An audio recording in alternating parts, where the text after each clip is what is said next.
இன்றைக்கி விதையில்லா தோலியில்லா தக்காளி சாறு நம்ம தயாரிக்கலாமா? தக்காளி பழங்களை நல்லா கழுவிட்டு ஸ்டாக் ஏதாவது இருந்தால் அதை சின்ன ஒரு கத்தியால் அதை கட் பண்ணி எடுத்துருங்க. அதோட பேஸில் ஒரு 1/2 inch போல் ஒரு கிறிஸ் கட் பண்ணிவிடுங்க. மீன்வைல் வாட்டரை நல்ல கொதி நிலைமைக்கு கொண்டு வாங்க. அதில் ஜென்டிலாக அந்த தக்காளிகளை ப்ளேஸ் பண்ணுங்கள். ஒரு 2 நிமிஷம் போல் குக் பண்ணி கேஸை அணைச்சிடுங்க. மீன்வைல் ஐஸ் க்யூப்ஸை ஒரு வெசலில் போட்டு அதில் நல்ல கோல்டு வாட்டரை அந்த ஐஸ் க்யூப்ஸ் மேலே போடுங்க.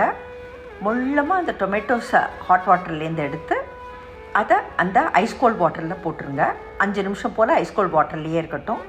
அப்புறம் அந்த ஐஸ் கோல்ட் வாட்டர்லேருந்து எடுத்துகிட்டு அந்த தோலியை ஜென்டிலாக உரிச்சிடலாம். தோலியை டிஸ்கார்ட் பண்ணிவிட்டு அந்த டொமேட்டோஸை மாத்திரம் ஒரு மிக்சர் கண்டெய்னரில் போட்டு அல்லது ஜூஸரில் போட்டு அதை நல்லா அரைச்சி எடுத்து அதை ஒரு உலோக வடிகட்டியில் போட்டு வடிகட்டினோன்னாக்க நம்மளுக்கு விதையில்லா தோலியில்லா தக்காளி சாறு தயார்.